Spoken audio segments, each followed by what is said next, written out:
सांगली कोल्हापूर महामार्गावर स्वाभिमानी शेतकरी संघटनेचं आंदोलन पाहायला मिळत आहे। रत्नागिरी नागपूर मार्गाच्या भूसंपादनाला आता स्वाभिमानीनं विरोध केलाय। चौपट नुकसान भरपाई देण्याची आंदोलकांनी मागणी केलेली आहे।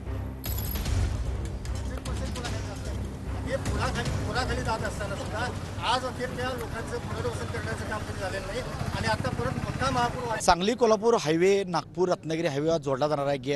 आज सकाळपासूनच भूसंपादन करण्यासाठी अधिकारी तमदलगे गावामध्ये आले। ते सकाळपासून आंदोलन सुरू होतं। काय सांगाल, तुमची मागणी काय आहे आणि का तुम्ही रस्ता रोको केला? परवा पालकमंत्री साहेबांच्या आणि जिल्हाधिकारी साहेबांच्या दालनामध्ये आमची बैठक झाली होती, आमच्या राष्ट्रीय अन्याय महामार्ग अन्याय निवारण कृती समितीच्या कार्यकर्त्यांसोबत।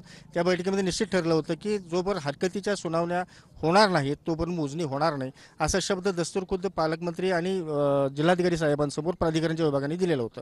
पण तसं असताना देखील पुन्हा एकदा त्यांनी मोजणीला सुरुवात केली आणि तो मोजणीला सुरुवात केल्यानंतर आज सुनावण्या होत्या। प्राधिकरण विभागानं पोलीस बळाचा अतिशय चांगल्या पद्धतीनं वापर करून शेतकऱ्यांना आम्हाला सगळ्यांना जवळपास सकाळी 10:30-11 वाजता आम्हाला पोलीस खात्यानं आम्हाला अटक केली।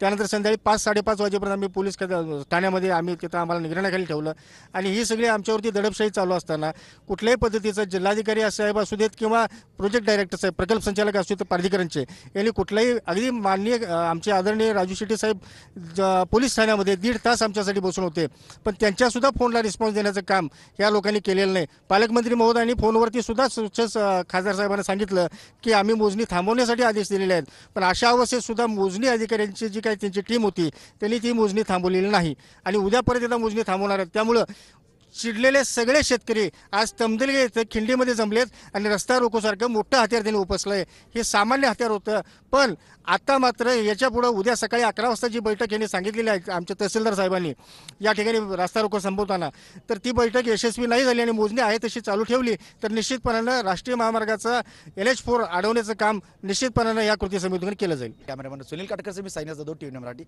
इचलकरंजी, कोल्हापूर।